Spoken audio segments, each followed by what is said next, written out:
Apparently, a motivated team can increase productivity by up to 25%. Want to find out how? Today, we're going to talk about how you can really motivate and inspire and empower your team to have more, do more, and be more. And of course, there'll be a bonus tip where I can talk about how you can really get good team dynamics. If you don't know who I am already, my name is Michael Tabirade, leadership and performance coach. Whether you're watching this on YouTube or listening to this, today we're going to really talk about the effectiveness of good motivation and inspiration for your teams. So let's get into the video. Now, the first thing to consider as the leader is what drives your team. You know, your team is made up of various different people, okay? They have different dreams, aspirations, inspirations, different backgrounds, different contexts, all these different things. All these things that make up people, and these people make up culture. But you as the leader have an important job to understand what really drives them, okay? Now, of course, I'm sure you're very familiar of internal and external forms of motivation. And really this describes this whole idea of the fact that there are things that push us or drive us externally, things like money and fame and this sense of ego, okay? They're all driven by these different things. But they're not long lasting because they can't be the things that continue to drive you as an individual. They end up fizzling out. This is why if you're doing, let's say, 60-hour weeks, that bonus at the end that is causing you to do those 60 hours is going to burn you out. And so you're thinking to yourself, I don't want to do this. It's not worth it. And it's about what's worth it. Whereas we start moving into the whole internal forms of motivation, then we go into spaces where it's more driven from within. So maybe this is a vision that you want to exude. Maybe these are values that you want to live by. And of course, when we're thinking about internal forms of motivation, we start thinking about Daniel Pink's book, Drive, where he talks about purpose, autonomy, and meaning, okay? And essentially, purpose, our sense of purpose, what I like to say, is our Northern Star. Why do we think we're here? You may be very sort of rudimentary and say, okay, purpose is really our roles and responsibilities, so to speak. But maybe it's our direction. What are we trying to do? Who are we saying we are as individuals? When we think of autonomy, this is our sense of freedom, having the ability to kind of like do what we need to do, to experiment, try things out, think for ourselves. And meaning, what connects to us emotionally and makes us feel a certain way where it feels worthwhile? This is the level that we need to get to as leaders, to understand our direct reports or people that we're leading or managing to the next level. Maybe this is understanding what their career ambitions are, not being threatened by the fact that they're thinking about potentially moving on.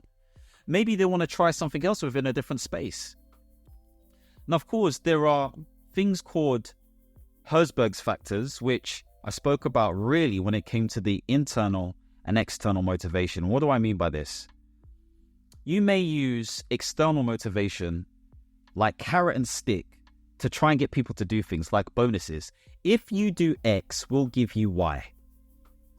That's a form of it, but you can't keep that up. Whereas there are situations where if you're using things like coaching, that will enable staff to want to do more. Maybe it's, if you do this, you're going to make Sally's life so much easier because you know what Sally's going through right now. She's currently maybe facing a divorce, or potentially she has to work extra nights because she can't cover whatever. And again, this is where this whole unit of communication becomes important, where you understand what's happening in people's worlds. Now, I'm not saying you need to know every single little detail, because you have some people who will say, oh, do you know what? You know, organizations and teams should not be families. They should be more like sports teams, okay? Whatever your stance is, I don't really have a view on it, really and truly. But the point being made is the more exchange that happens, the more you understand about an individual, and then you can show more empathy. When we think about Maslow's hierarchy of needs, whether you're talking about his famous 5 stages or his 8 stages, you'll understand that basic things need to be met. So those basic needs being things like, you know, sleep, nutrition, etc., etc. Of course, most people are going to have that, especially in the West. But the next level, this is where it becomes a bit techie and difficult. You're thinking about career, money, levels of insurance or assurance, so to speak, health, all these different things that contribute to a sense of security, okay? And so these security needs may not always be met. And so sometimes as the leader, you may be there to help them really define or solidify or develop those different needs before they start moving into the space of building good, strong relationships where you're using more EQ skills, emotional intelligence, to develop that sense of camaraderie and empathy and all of those different things, where they can build on their esteem needs, where they get recognized for things, okay? I know Layla Hormozi talks about this. I think she calls this the recognition scrambler. And essentially, this is where you are finding ways to recognize your staff for doing sterling works, or you're helping support them or promote them in certain spaces. And then finally, you can move into the space of self-actualization, or helping them move towards that, where they feel more valued. Of course, it takes time for people to move into this stage, but you can move into this stage nonetheless. And of course, I'm not going to talk about the 3 other levels that Maslow talks about. You can look at this yourself. Essentially, the peak of the 8 pyramid, sort of like Maslow hierarchy of needs, is about transcendence, okay? So bear all of this stuff in mind. Why am I saying this? How do you bring this back down? Well, really what you could do is have more conversations with your team. Maybe have workshops that identify different archetypes and characteristics of different individuals. All this stuff comes into play to understand how your team is driven, and then you can set up personal development plans to help them along their journey. Don't be a lazy leader. Don't be a lazy manager. I think management is as important as leadership. Everyone bangs on about leadership, but management's important. Have the structures in place, but give flesh to those structures by being a great leader. Which the second thing that is required for good motivation for your team is making sure that you set good goals and objectives, okay? Now, objectives are something to aim for, and they should form part of a bigger vision, so to speak. But every objective should be measured. There should be maybe potentially milestones or deliverables attached to these different things. What are these things? These are outputs. These are key outputs or outcomes that you're looking to achieve. What is the difference? An output is something tangible that you've actually put together. This could be a document, a report, whatever it may be, some sort of score, data, etc. An outcome is really the effect of that output. Okay, so maybe the outcome is there is a higher satisfaction with customers who receive this new implementation. Or maybe the outcome is policy leads were able to continue doing X, Y, and Z, whatever it may be. But the point I want to make here is that sometimes having KPIs, key performance indicators, are really important for helping you define success criteria. And this is where you're going to be using different management meetings and all this different stuff there to help inspire and motivate your team to actually achieve certain things. I know people speak about smarter goals, but it doesn't have to be that granular to that degree, because smarter may not necessarily work for everyone. I do believe it has to be specific. I do believe it needs to be measurable. Achievable, maybe aspirational is the right word. Aspirational may be a better word. Of course it needs to be relevant. That's a given. Does it need to be time-bound? It depends on the setup and the organization. Time can add pressure in a good way, but it may be unnecessary because, again, I've worked in many different organizations where people say there is a time, sort of like measure or end date or whatever. It's fake. There's no real consequences. So you have to ask yourself, are there real consequences attached to not there being a deadline? If you're working within the health space, yeah, maybe a different story. And I've definitely been in situations like that. So you have to assess that for yourself. And of course, these different things come with managing risk as well. So think about goals, more specifically KPIs attached to those goals that can help inspire or motivate your team. Now, the next point I want to talk about is recognition. And I spoke about this when I spoke about Layla Hormozi. And she uses her recognition scrambler, I believe it's called.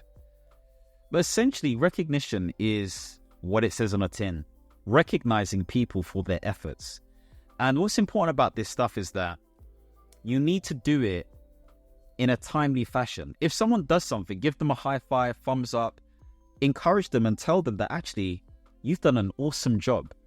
And they need to really feel valued in that moment, because, it's easy to just ignore it and just say, oh, well, that's your job, whatever it may be. But again, if we go back, let's say, for example, to when I said, set up PDPs, professional development plans and everything else with your team, you may understand that they may have a developmental need.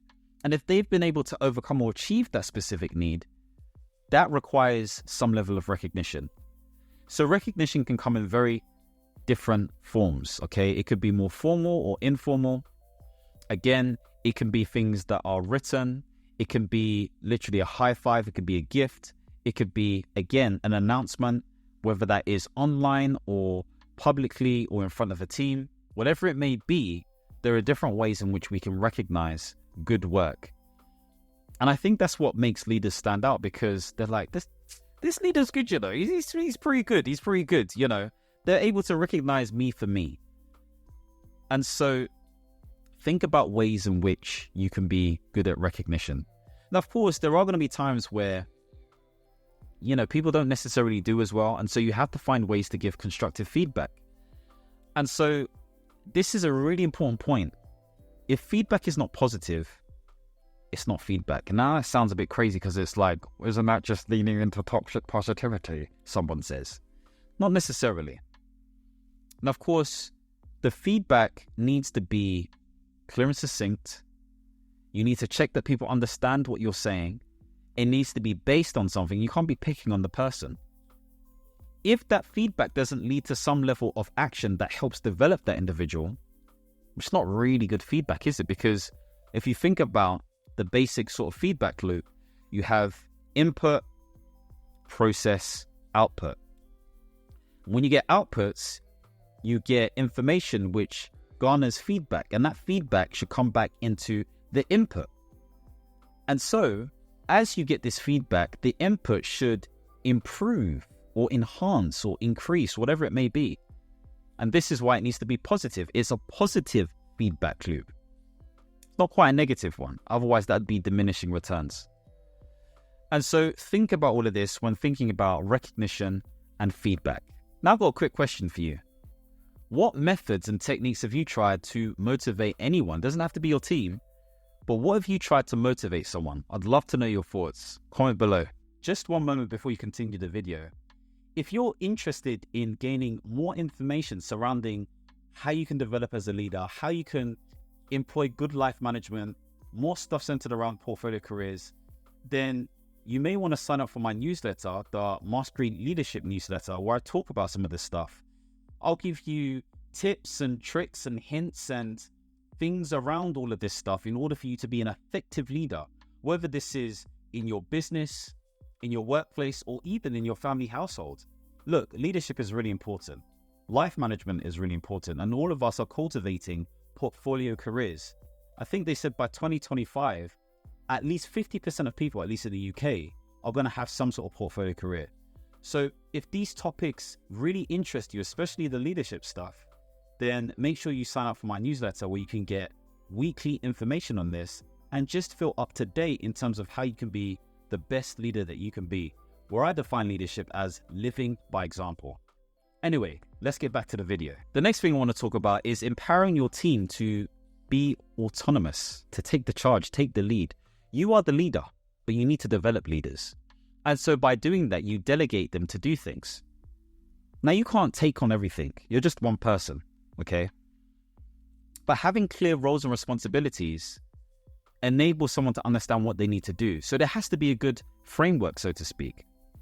I start thinking of people like Henry Ford, okay? Or Toyota, who produced Toyota cars. They had a really good structured system. And of course, this is the manufacturing business. Not everyone can be that sort of like process driven, but everything was in place.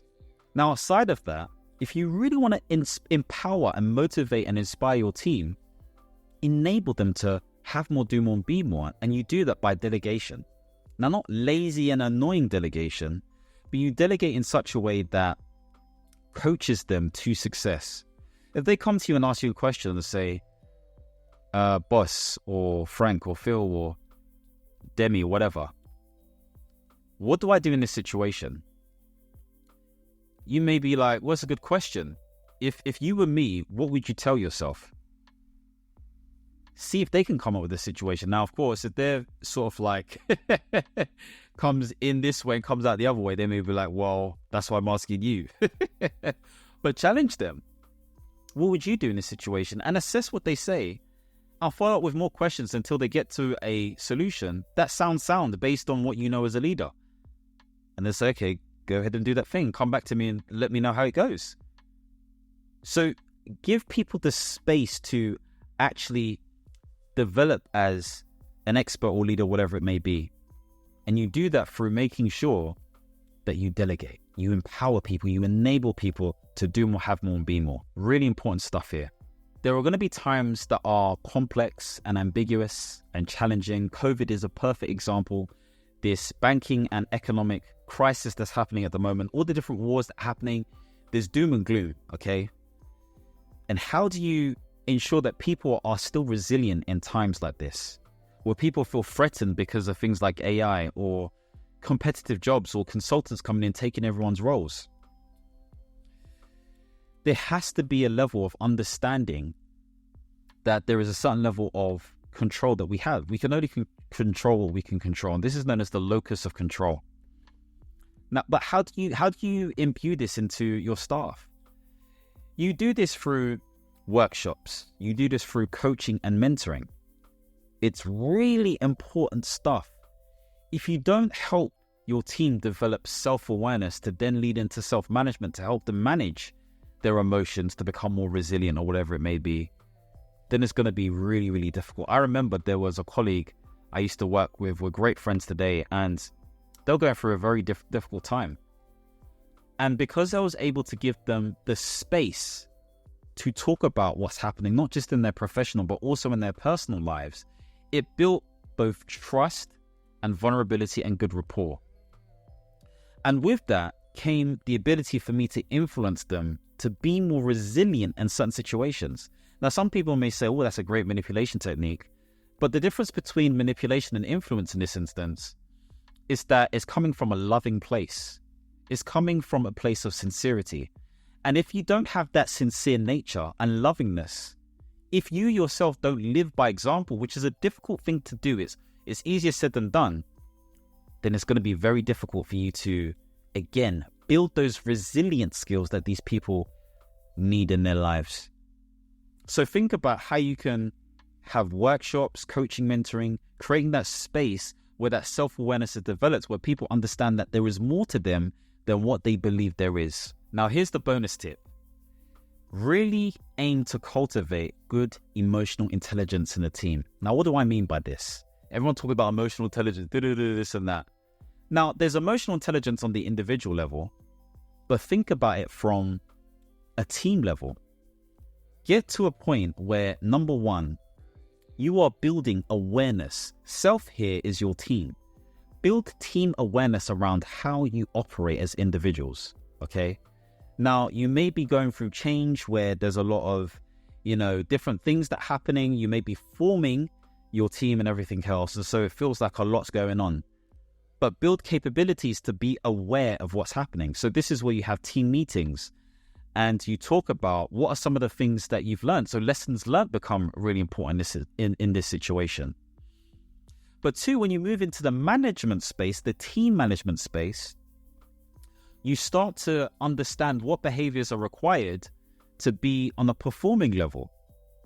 And so with those lessons learned, you then say, okay, these are the things that we're going to do, and we're going to track these, hold someone accountable to track this stuff, and then we come back to it to see how well we did. So that's what you do there. You go from awareness to that team management level. And of course, you want to understand how you operate with others. So in the same meetings, you want to understand how are we being perceived and what are we perceiving of other teams within this space or organization? If you're a business, this could be other business owners, competitors, customers, whatever it may be, but how are you being received? And then you can use that information to then understand how you can understand and manage different things. So bear this in mind when it comes to, using emotional intelligence from a team level. So hopefully this has helped you. Again, just understand that today we've explored multiple different things in terms of how you can motivate your team. We spoke about things around drive, Maslow's hierarchy of needs, the Herzberg factors, also understanding more things around resilience, etc., etc. Utilize the information within this video to really help to inspire not just your teams, but yourself as well. Again, if you want to see more videos centered around leadership, life management, and portfolio careers, don't forget to subscribe and hit the notification bell. And as always, my friends, understand, reach, and expand. Peace.